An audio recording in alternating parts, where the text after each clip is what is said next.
bienvenue parmi les Digital Doers, votre podcast source d'inspiration pour les acteurs de l'innovation.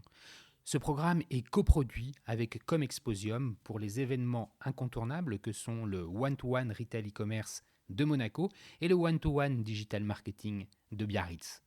Je suis Cyril Duplessis, acteur du changement dans le digital depuis plus de 20 ans. Je donne ici la parole aux personnalités des différents écosystèmes digitaux en France. Qu'ils soient prestataires, annonceurs, marques, retailers ou pure players, ils sont des acteurs engagés dans leur business et l'innovation fait partie de leur quotidien. Source intarissable d'inspiration, je vous propose une conversation dynamique et sincère pour vous donner accès à leur retour d'expérience, leur vision et leur analyse sur les tendances et les perspectives marché. Vous êtes de plus en plus nombreux à écouter les Digital Doers et je veux vous en remercier. N'oubliez pas de vous abonner sur la plateforme d'écoute de votre choix et de voter 5 étoiles sur Apple Podcast. N'hésitez pas à laisser un petit commentaire sympa, ça fait toujours plaisir. Alors bonne écoute à vous, toujours sans coupure.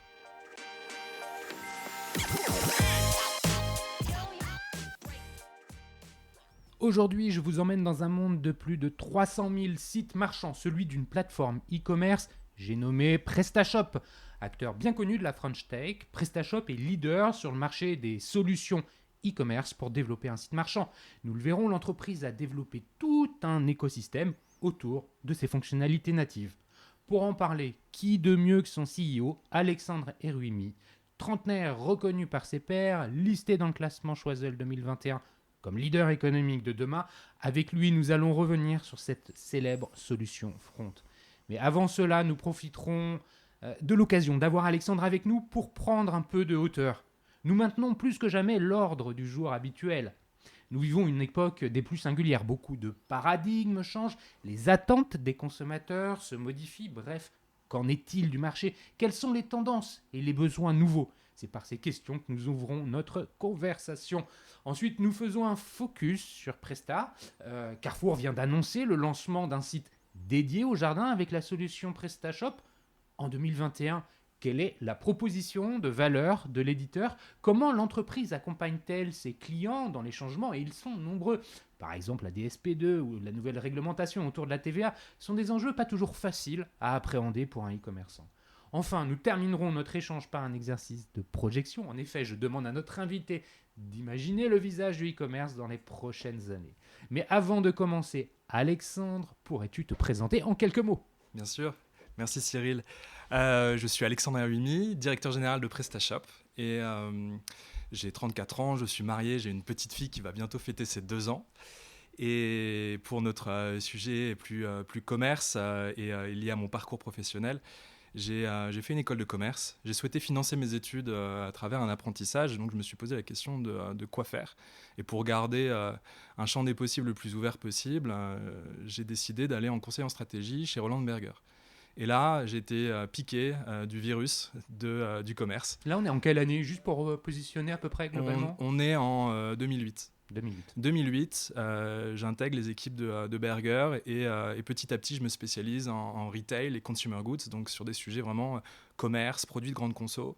Et j'ai eu la chance de travailler sur des projets de stratégie, de développement, de croissance externe, d'amélioration de la performance, pour les grandes surfaces de bricolage, pour la mode, pour les couches. Donc j'étais comme ça à travers l'Europe, missionné par des ETI, par des grands groupes, par des PME parfois aussi, sur leurs problématiques stratégiques. Et c'est vraiment ça qui m'a convaincu que le commerce était fait pour moi, ou que j'étais fait pour le commerce. J'adore la partie à la fois analytique et très humaine. C'est quelque chose qui est super clé pour moi, et ce qui manquait dans les projets à l'époque, ou qu'on commençait à entrevoir, c'est le début d'une stratégie digitale, ou plutôt d'une digitalisation du commerce, qui était encore assez peu mature en fait à l'époque. Donc là, on est au début des années 2010, et j'ai eu envie d'aller découvrir ça de plus près en entrant dans les équipes retail et e-commerce de Google. Alors attends, quand tu sors, enfin tu fais quoi, 3 ans, 2 ans, 3 ans chez Berger, tu fais combien de temps ? 7 ans. 7 ans, Ouais. 7 ans. 7 ans, tu ressors avec en fait finalement une expérience riche de différents secteurs, retail, Retail, consumer goods, un peu de consumer tourisme, goods. d'énergie aussi, au Tu passage. retiens quoi de ces 7 ans d'expérience? C'est la variété des secteurs que tu as eu l'occasion de voir, c'est la méthodologie de travail, c'est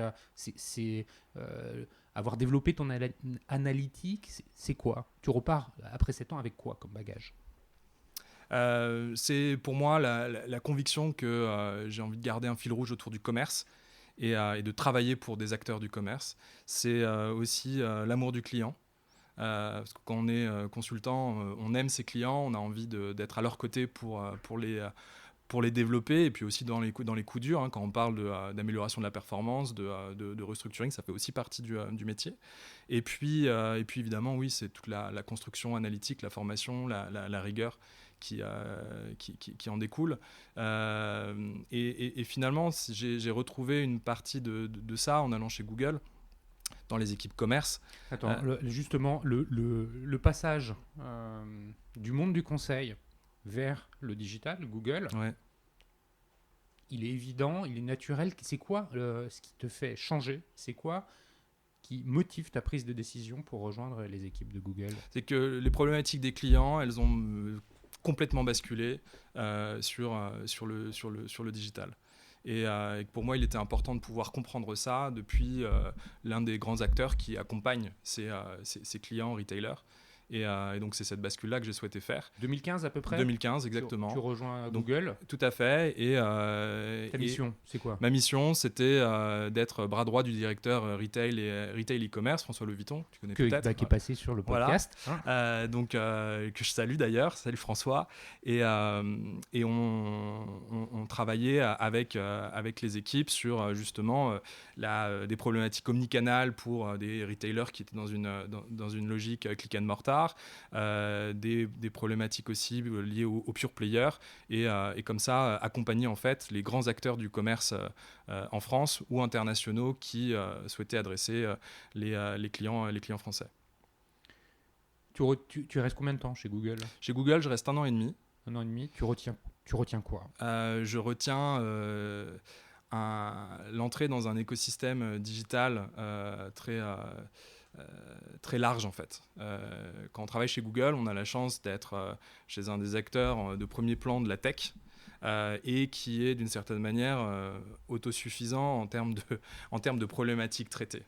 Mais moi, mon métier, c'était justement d'aller voir un peu ailleurs, ce qui se faisait ailleurs. C'est d'ailleurs comme ça que j'avais rencontré David de Tiny Clues à l'époque, pour faire le lien avec David Bessis, qui est passé il y a 2 ou 3 numéros sur le podcast. Exactement. Et donc, moi, j'étais un peu le trublion qui essayait de trouver des synergies avec d'autres acteurs pour pouvoir justement travailler l'écosystème aussi autour de Google et apporter de la valeur aux clients.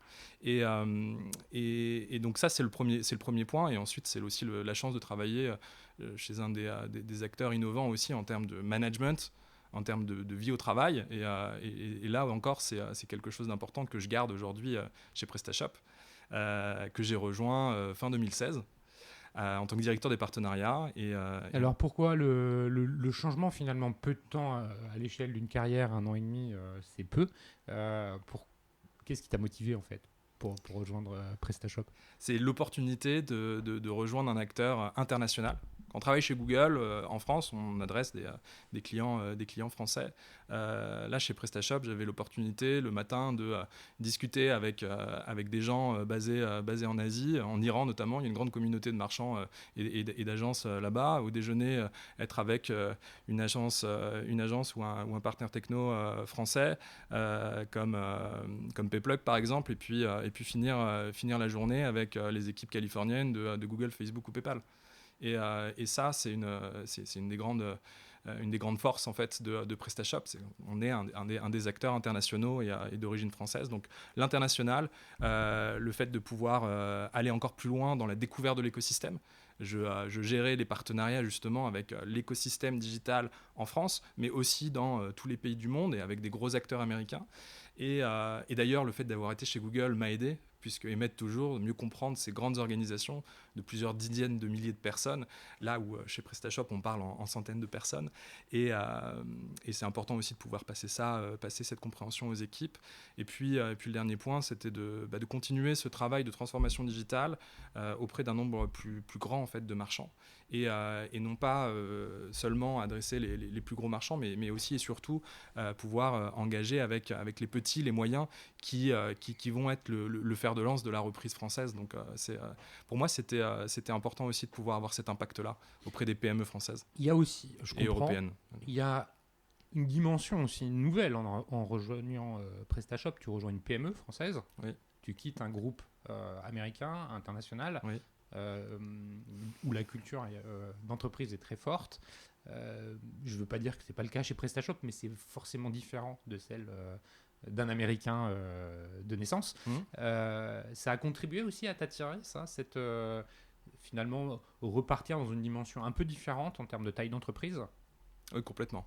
Oui, une taille beaucoup plus humaine où finalement chaque personne a un impact fort. Et c'est ce que je m'amuse à dire à justement nos partenaires, nos grands partenaires Big Tech américains ou autres, c'est qu'une minute ou €1 dans des organisations comme PrestaShop, ça n'a pas le même impact qu'une minute ou €1 dans des organisations comme les GAFA. Et effectivement, pour moi, c'était important de retrouver cette excitation et cet impact fort qu'on peut avoir dans des organisations à taille humaine et avec un effet d'échelle fort aussi chez PrestaShop, puisqu'on porte un écosystème de 300 000 marchands. Donc l'alliance des deux était très intéressante pour moi. Bon, écoute, merci Alexandre pour cette introduction sur ton parcours professionnel. Ça donne un éclairage intéressant pour la suite de nos propos. On va revenir un peu plus tard sur la proposition de valeur de PrestaShop. Avant ça, je voudrais que, comme je le disais en introduction, on se concentre davantage, on prenne un peu de hauteur sur le marché, sur le consommateur, l'écosystème retail e-commerce en France. Tout le monde s'accorde à dire qu'il y a eu beaucoup de changements. En 2020, du fait de la crise sanitaire, ces changements, pour être plus précis, sont plutôt des accélérations de changements qui étaient en cours. Aujourd'hui, on est le 13 avril 2021 quand on enregistre cette interview. Comment, à cette date-là, comment tu perçois le marché, comment tu perçois les consommateurs, les tendances, les besoins tu es bien placé finalement pour avoir un avis sur la question. Effectivement, on est un des observateurs du marché avec 60 000 e-commerce en français qui utilisent la solution. En fait, on a vu deux grands mouvements et tout ça sous l'accélération de la digitalisation des entreprises et des usages. Sur les usages, d'abord, sur les clients, en fait, les consommateurs se sont mis à consommer de nouvelles catégories ou plus de nouvelles catégories. On pense au boom du e-commerce dans l'alimentaire, les produits d'hygiène aussi, qui étaient jusqu'à présent, entre guillemets, sous-pénétrés par le e-commerce. On a vu aussi des usages nouveaux de part des populations ou des segments nouveaux en France, tout comme à l'international. Aux États-Unis, 40% des nouveaux acheteurs en ligne avaient plus de 55 ans. C'était la même chose en France et dans les différents pays d'Europe. Donc des nouvelles catégories, des nouveaux consommateurs, et puis des nouvelles manières de consommer, qui étaient déjà engagées avant, mais on a vu le boom de l'abonnement, de l'économie circulaire en ligne, aussi qui s'est accéléré dans un contexte de crise.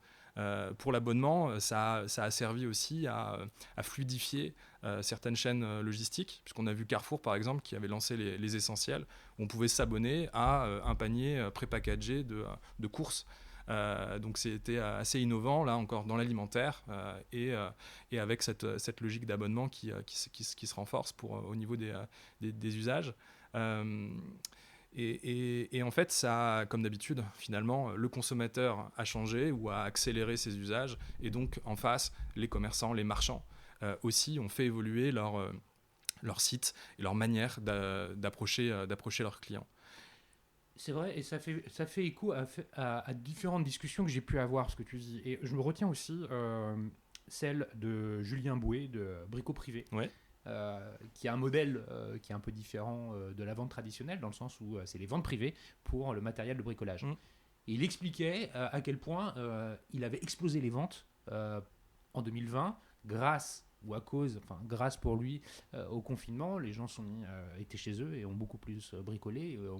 On, se sont aussi trouvés dans un timing différent en fait du daily habituel, dans le sens où attendre 2 jours ou 3 jours pour être livré avait pas un impact enfin c'était pas grave, tu vois. Euh, tu parles de l'économie circulaire, ça me fait penser aussi, je lisais une étude hier, enfin un article au sujet d'une étude sur sur le besoin des consommateurs de consommer un peu autrement, plus responsable. Tu parlais de l'économie circulaire, ça rentre dans cette dimension-là. Ça, tu arrives à voir un peu comment les choses changent. Comment tu perçois sur le côté plus, on va dire, RSE de la consommation? On va parler là de e-commerce. Ouais. Comment on revend en fait des choses qui ont déjà été vendues en première main. Et effectivement, on a de la part de nos marchands des questions sur des solutions pour pouvoir en fait traquer l'origine des produits qui peuvent être revendus. Il y a aussi évidemment des logiques aussi de logistique, puisque là on entre dans des sujets qui sont parfois C2C. Et puis il va falloir aussi faire transiter éventuellement le produit dans un centre de stockage, de contrôle aussi. Donc toutes ces questions aujourd'hui, elles commencent à être abordées par finalement des use cases ou des manières de faire qui sont très particulières par chacun des commerçants. Je pense à Recycle Livre, utilisateur PrestaShop. On peut lancer Label Emmaüs aussi. Par ailleurs, il y a des acteurs qui sont spécialisés dessus, et puis il y a d'autres acteurs qui font vivre leurs produits. Je pense à Veja, à Fago. Aussi. Fago et Nicolas Rohr, qui est le prochain avec Bertrand Gacon que j'interviewe sur les sujets typiquement RSE, mission, entreprise à mission B Corp. Ouais. Hein, comment finalement les PME, puisque Fago est une PME, se trouvent relativement en avance de phase par rapport à des plus gros groupes. C'est Impact va venir justement porter la parole sur l'organisation RSE dans les grosses boîtes. Il y a quelques temps, j'ai eu Brice Rocher du groupe Yves Rocher, qui est quand même une grosse corp, qui est une entreprise à mission. Les choses changent. Donc voilà, c'est juste un peu un aparté sur le point. Et là-dessus, une anecdote pour nous, c'est que donc on a un logiciel qui est traduit dans plus de 75 langues. Et comment on traduit un article 9 versus article de seconde main ou déjà utilisé, etc. Et donc, est-ce que c'est new ou est-ce que c'est autre chose dans les différentes langues? Et donc, c'était une problématique qu'on avait par rapport à cette logique de e-commerce, où là-dessus, on s'est fait même challenger par nos marchands et notre communauté sur justement comment on va traduire article 9. C'est pas un article nouveau, c'est un article de première main versus article de seconde main. Donc là, c'est juste un petit signal qui montre que ça s'accélère. Et l'autre point, c'est que je pense qu'aujourd'hui, on a besoin d'avoir un écosystème tech aussi qui puisse accompagner les marchands avec des solutions pour pouvoir répondre à ces enjeux de tracking, de logistique, de contrôle. Et ça, c'est important. La transition est toute trouvée justement sur la proposition de valeur de Presta. Je le disais en introduction, 300 000 sites qui utilisent Presta. Tu as complété tes propos en disant qu'il y en avait 60 000 en France. Oui. Ça veut dire qu'il y a une dimension internationale qui est très forte. Complètement. Tu l'as dit. Je ne pensais pas que c'était si fort, en fait, la répartition. Voilà. C'est quoi? C'est les marchés européens, surtout qui sont, Alors, effectivement, donc on a 80% des marchands PrestaShop qui sont en Europe. Mm-hmm. On en a aussi beaucoup en Amérique latine. On est leader en Europe et on fait partie des leaders en Amérique latine. On a eu un développement qui est basé sur notre communauté open source. En fait, un des grands points En fait, très bien. On va commencer par là. Repitch-nous vite fait l'histoire de PrestaShop, parce que tout le monde connaît la marque. Oui. Tout le monde connaît peut-être moins un peu l'histoire. Donc, quelques éléments historiques. Comment c'est créé? Qui c'est PrestaShop? Alors, PrestaShop a été créé en 2007. Donc, on est une belle entreprise, une pépite de la tech qui a aujourd'hui près de 14 ans. C'était créé en 2007 par un ingénieur informaticien français, Bruno Lévesque, qui souhaitait apporter une solution aux marchands pour leur permettre de créer leur site marchand et de pouvoir développer leur vente avec succès. Donc il y a vraiment une logique de croissance derrière et une logique multilocale dès le début ou internationale, puisque l'enjeu c'était de pouvoir le faire dans n'importe quel pays. Est venue l'idée de développer ce logiciel sur la base d'un projet open source. L'open source, ça veut dire quoi ? Ça veut dire que vous allez, en tant qu'utilisateur, être libre. Être libre de pouvoir adapter le logiciel à vos besoins, développer votre propre solution e-commerce sur la base de ce logiciel open source et être libre aussi de choisir votre hébergement, de choisir où sont vos données, de garder la propriété de ces données et de la boutique. Et enfin, c'est aussi faire un choix, finalement. Un choix de l'open source qui est d'un open source français ou européen qui permet aussi d'ancrer en fait votre boutique dans un contexte qui est directement, je dirais, construit dans le champ de valeur et dans le champ de réglementation européenne. Je pense notamment à RGPD, c'était un des grands sujets en 2018 et on a directement adapté le logiciel au sujet. Et l'open source, qui fait partie de notre ADN, je dirais même qui est aussi porteur d'une de nos valeurs, la proximité, nous a amené à développer une communauté de gens qui vont contribuer au logiciel open source, développer une partie du code. Donc ce code, il est commun et il appartient à tous, mais aussi une communauté en fait d'1 million de personnes qui regroupe ces développeurs, les marchands, les 300 000 marchands dont on parle, et des gens qui vont les accompagner pour les développer. Donc des experts e-commerce, des agences web, des agences marketing et des partenaires techno dans le paiement, dans la logistique, de marketplace, dans le marketing, etc.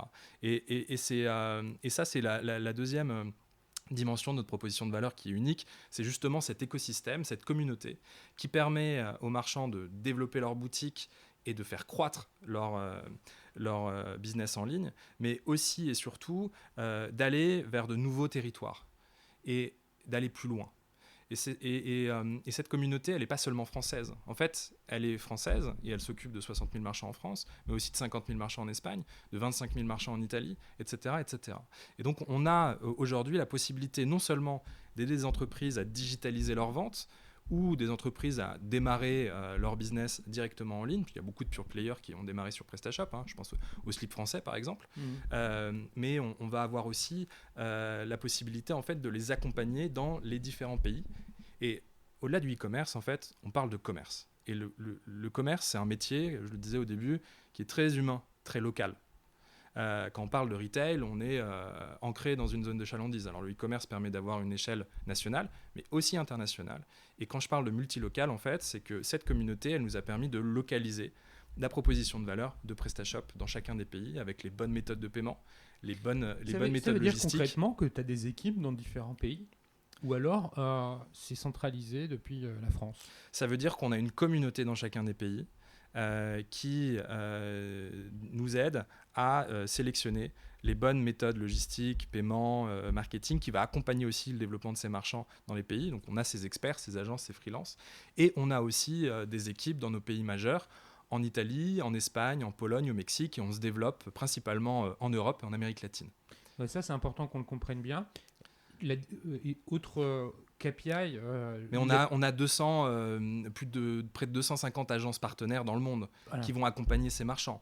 On a plus de 90 ambassadeurs qui, en Indonésie, en Afrique, en Amérique latine, vont aussi, à travers des meet-up, réunir la communauté locale pour leur parler de e-commerce. Toutes ces communautés-là, elles sont animées depuis la France, ou alors il y a des animateurs locaux de ces communautés? Comment tu organises la chose? Alors, il y a une coordination centrale depuis la France, mais ensuite c'est animé localement par justement ces ambassadeurs, ces agences partenaires, et puis nos équipes quand on a des équipes en local, comme je le disais, en Italie, en Espagne, en Pologne, au Mexique. En France ou même à l'échelle mondiale, c'est combien de salariés PrestaShop? PrestaShop, aujourd'hui, on est plus de 150, 160. On sera à plus de 200 cette année. Donc là, il y a des gros enjeux de recrutement. Pour moi, il y a un Exactement. message à passer. On continue, on recrute sur tous C'est les quoi métiers. tous les profils? Tous les profils, tech, produits, revenus, et on a et aussi au sein de la tech beaucoup de profils data notamment. Bon, je me trouve dans les locaux de PrestaShop, donc je vais appuyer le besoin d'Alexandre. C'est des super locaux qui se trouvent en plein centre de Paris. On est très bien reçus, donc vous pouvez envoyer vos candidatures à PrestaShop.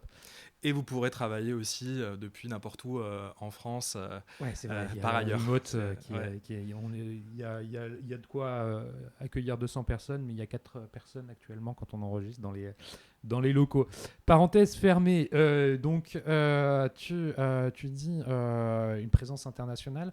Des sites, des pure players comme le Slip français qui ont pu utiliser la solution développée par PrestaShop. J'ai une question à te poser sur justement des sujets un peu plus larges, l'omnicanalité. Tu vois, par exemple, le Slip français aujourd'hui, ils ont ouvert des boutiques.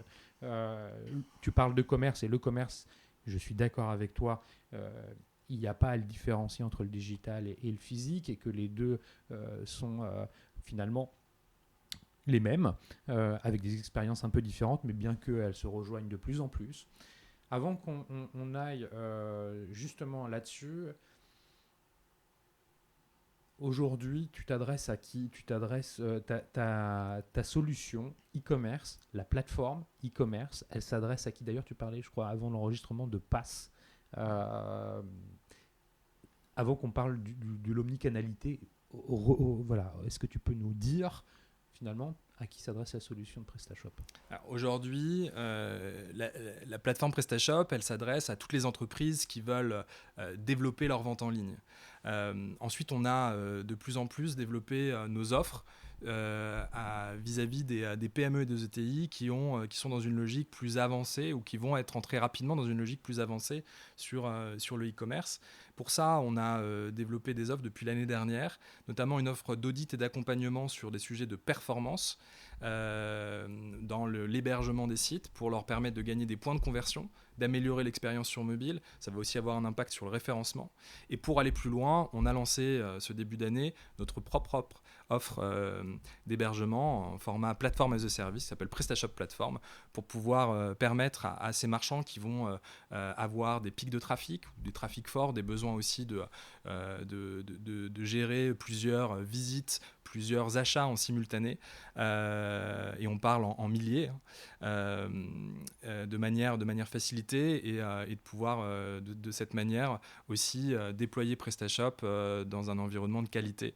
Donc ça, c'est les offres aujourd'hui. On va continuer l'année prochaine.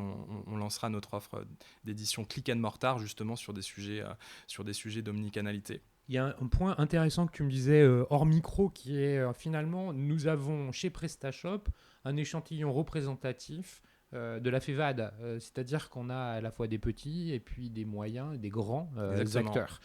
Donc vous avez une proposition de valeur qui est suffisamment flexible, souple ou ouverte pour que le petit, comme tu le disais, qui se lance, il trouve la solution. Et puis vous avez su accélérer votre proposition de valeur à destination des plus gros.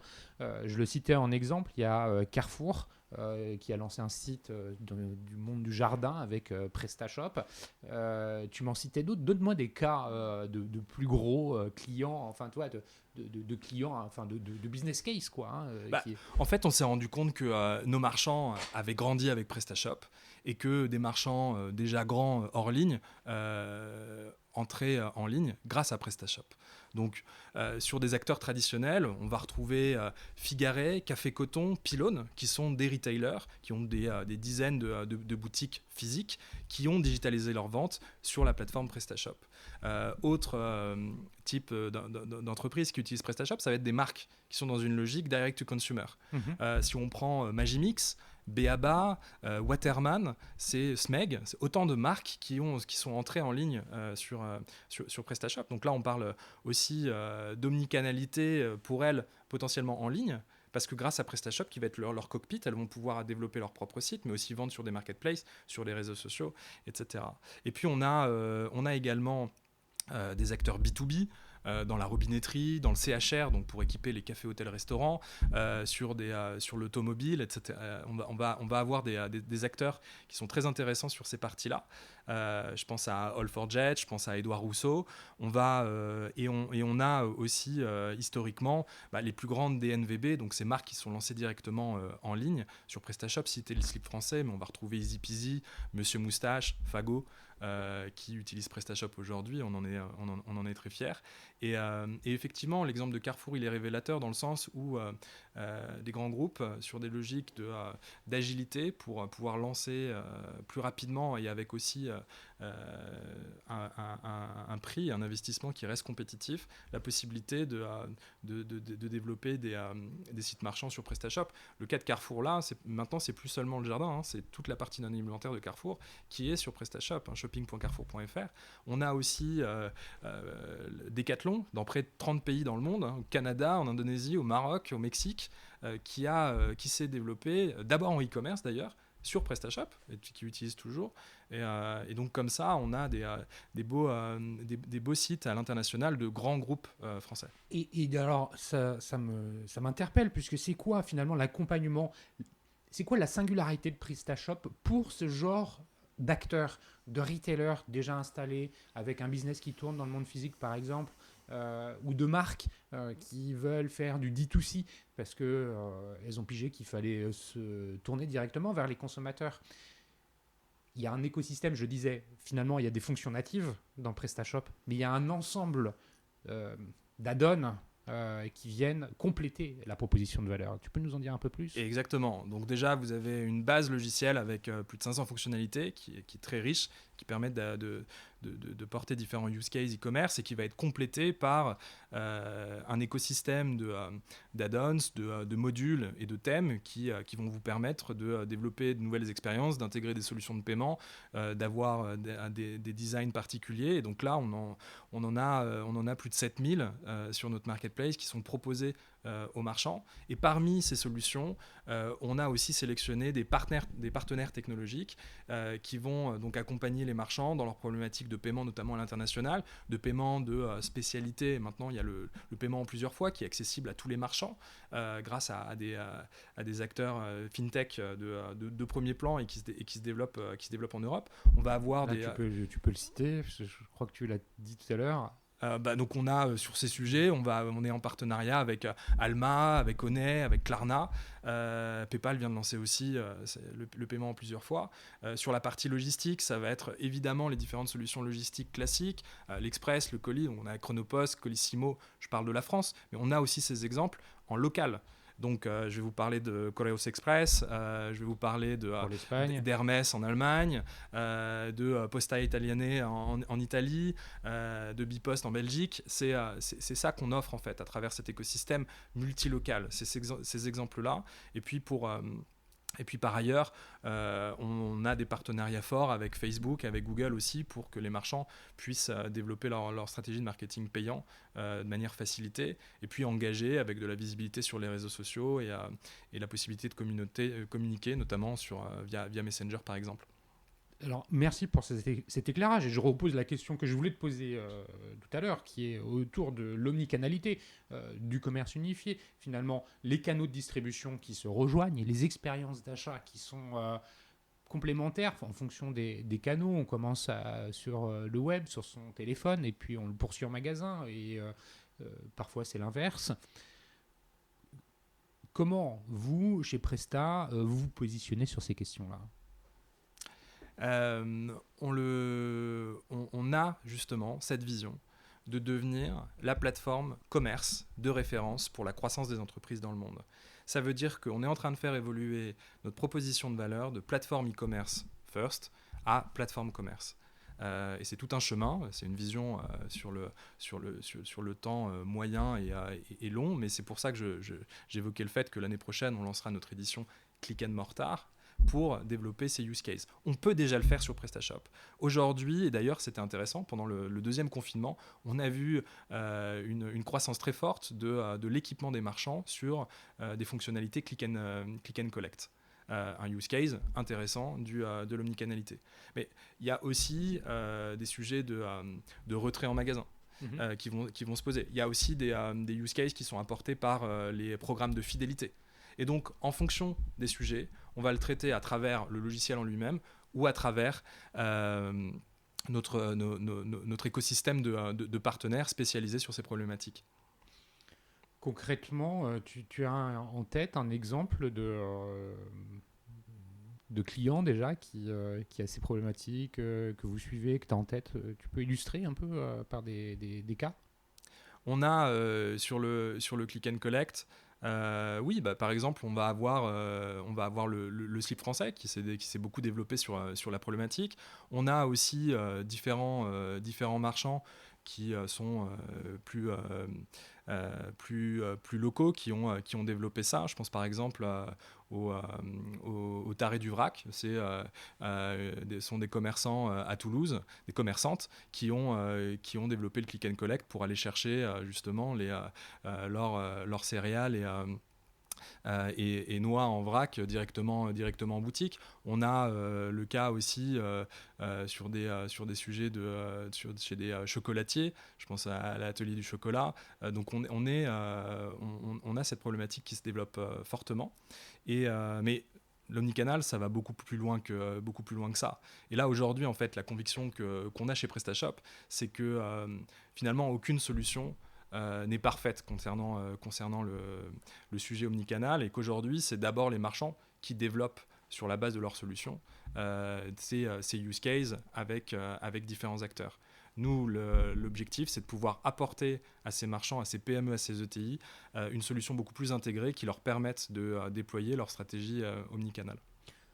Très bien, justement, super transition avec la question que j'évoquais en introduction, un peu des réouvertures. C'est quoi le commerce de demain? Alors, c'est un peu la question bateau qui est toujours un peu difficile à répondre. Je sais que tu fais partie d'un panel, d'un baromètre, que tu as des données.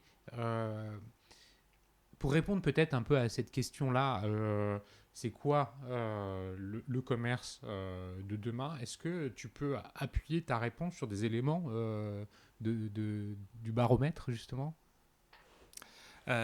Effectivement, le baromètre il met en évidence que la prise de conscience des entreprises quant à l'impact du digital sur leur croissance s'est accélérée. Aujourd'hui, on a 7 entreprises sur 10 qui répondent que justement le digital a un impact positif sur leur business et sur leur croissance.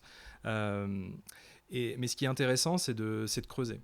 Et de voir qu'on a encore 30% des entreprises qui ne sont pas équipées en site internet, alors je ne parle même pas d'e-commerce, et on a 70% des entreprises qui ne sont pas équipées de sites marchands ou qui ne vendent pas sur des marketplaces. Et donc, il y a une prise de conscience qui s'est accélérée. En revanche, l'action, elle n'est pas encore là pour la majorité de ces entreprises. Et ça, c'est une réalité aujourd'hui. Et donc, notre conviction, c'est que la reprise de l'économie française, dans un contexte post-crise, et on en voit un peu les soubresauts même dès aujourd'hui, elle se fera via la digitalisation de leurs ventes et de leurs process. Et quand on regarde ces chiffres, on se rend compte qu'on est en retard par rapport à d'autres pays européens, je pense à l'Allemagne ou au Royaume-Uni, et que ça fait partie des enjeux clés pour nos PME et nos ETI. Et ce n'est pas seulement la digitalisation pour permettre une expérience en couture à leurs clients, qui est quand même un élément prépondérant à garder en tête, pour garder justement ce contact avec ses clients. C'est aussi la possibilité d'atteindre une échelle nationale et internationale. Je parlais du multilocal, partir à l'étranger avec le e-commerce, c'est ce qu'a fait Decathlon là, dans 30 pays, je citais l'exemple avec PrestaShop. C'est d'une certaine manière beaucoup plus facile. Et donc le digital, c'est d'une part pour être résilient, et on l'a vu pendant le contexte Covid, mais aussi pour la reprise, avec un vrai sujet de compétitivité et d'esprit de conquête pour les entreprises. Et je pense notamment aux PME et ETI qui sont parfois un peu en retard. Et pour celles qui ont passé le pas aussi, ont besoin d'aller un cran plus loin dans la prise de conscience que et c'est aussi ce que démontre le baromètre, que l'omnicanal, ou plutôt le canal digital, n'est plus à opposer avec les boutiques physiques. Et là, on a aussi vu dans le baromètre par rapport à 2019 une vraie évolution où on avait en 2019 à peu près la moitié des entreprises qui considéraient que le canal digital n'était pas concurrent des boutiques physiques. Maintenant, on en a près de 2/3. Ça va dans le bon sens, mais je pense que c'est le deuxième enjeu. Donc, il y a un premier enjeu de digitalisation et ensuite aussi d'intégration d'une logique omnicanal par ailleurs. Et tout ça pour la reprise économique, avec également en ligne de mire la conquête à l'international qui peut se faire via le digital. Alors tu prêches un convaincu sur l'international, tu le sais ou tu le sais pas, mais moi j'ai passé quand même pas mal d'années à embarquer les e-commerçants dans leur dimension cross-border. Je suis bien convaincu par ce que tu dis. Quand je t'entends parler de ces convictions, de la digitalisation, on peut qu'être d'accord. Cependant, tu notes, et tu le dis en préambule de ton propos, que la France est en retard par rapport aux Allemands et aux Anglais. Est-ce que tu arrives à identifier les raisons de ce retard ? On a différents freins. Alors, le premier frein qui est en train d'être levé, c'était la prise de conscience au niveau de la direction générale des entreprises. Et là, on voit de plus en plus d'entreprises qui sont dans cette démarche de digitalisation. Il y a eu 11% de sites en plus l'année dernière en France, c'est ce que reportait la FEVAD. Sur PrestaShop, dans le monde, on a eu 120 000 créations de nouvelles boutiques l'année dernière. Et avec une accélération à plusieurs dizaines de milliers en France. Et donc on voit qu'il y a cette prise de conscience, je dirais, elle est faite. Je pense que le Covid et la crise sanitaire a permis d'accélérer ça. Maintenant, il y a encore des freins. Il y a des freins sur des sujets de compétences. Donc c'est pour ça que c'est important d'investir dans la formation, et ça fait partie des propositions du gouvernement, enfin même des actions qui ont été lancées par le secrétaire d'État Haut. On a également un sujet d'outillage. C'est quels sont les bons outils par rapport à mes enjeux. Et selon les entreprises, les enjeux sont différents. Il faut se le dire. Et le dernier point, c'est que ça a un coût. Oui, ça a un coût. C'est pas gratuit. Où le système de gratuité est toujours le pendant de la quête de données par certains acteurs, hein, qu'on se le dise aussi. Donc aujourd'hui, le digital est un sujet d'investissement. Et donc, on a besoin aussi de mettre en place l'écosystème pour financer ces développements. D'une certaine manière, le paiement en plusieurs fois, une sorte d'affacturage B2C, donc c'est une première piste. Il y a beaucoup aussi d'acteurs qui se positionnent sur ce qu'on appelle le Merchant Cash Advance, finalement le financement du BFR, donc des campagnes marketing, des stocks, éventuellement aussi d'autres postes, par des prêts court terme qui vont être remboursés sur les ventes. Logique aussi de prêts court terme accélérés qui se développent. Mais l'objectif, par rapport à l'enjeu, hein, on parle quand même de 70% des entreprises en France qui n'ont pas, je parle des PME, qui n'ont pas de site marchand. C'est comment notre système bancaire, comment la BPI aussi, aide ces marchands à se digitaliser, à investir dans leurs actifs digitaux, tout comme on peut les aider encore aujourd'hui à investir dans des actifs physiques, que ce soit des fonds de commerce, des pas de porte, etc. Et donc c'est ça aussi qui va être un exercice plutôt de moyen ou long terme, mais je prends mon bâton et on est plusieurs à être engagés dans cette dynamique. Et donc les actions avec des financements de quelques centaines ou quelques milliers d'euros, c'est un début. Ça concerne aussi peut-être les besoins et les enjeux d'une certaine typologie de commerçants. Mais quand on va parler à des PME, à des ETI ou même à des grands groupes, les sujets de financement de leurs actifs digitaux, c'est bien plus que ces montants. Et là, on a besoin d'avoir un bras de financement beaucoup plus musclé pour pouvoir les accompagner et réduire ce retard. Ce que je comprends, c'est que les choses changent, s'accélèrent. La reprise va peut-être permettre une remise à niveau par rapport à nos compétiteurs européens. Vous êtes bien placé chez PrestaShop pour le voir, puisqu'il y a une présence européenne, donc vous avez des vrais insights pour pouvoir porter ce genre de commentaires. Alexandre, je voudrais vraiment sincèrement te remercier pour la qualité de cet échange. Tu nous as apporté beaucoup de données, beaucoup de valeurs dans tes propos. Hein, on a pu voir le consommateur et tu as pu nous donner un peu les tendances consommateurs, marché, les vendeurs, un peu comment ils évoluent. On est revenu sur la proposition de valeur de Presta et on a redéfini son contour peut-être parce qu'on avait des éléments de connaissance peut-être un peu anciens, mais vraiment une proposition de valeur aujourd'hui qui est très axée sur les PME et les ETI et puis cette ouverture sur le marché de demain, finalement les évolutions, les enjeux pour l'ensemble de ces acteurs économiques. On vient de les définir avec acuité. Merci beaucoup pour cet échange. Je voudrais aussi remercier l'ensemble de mes auditeurs qui, semaine après semaine, écoutent et suivent le podcast. Alexandre, merci. À très bientôt. Merci Cyril.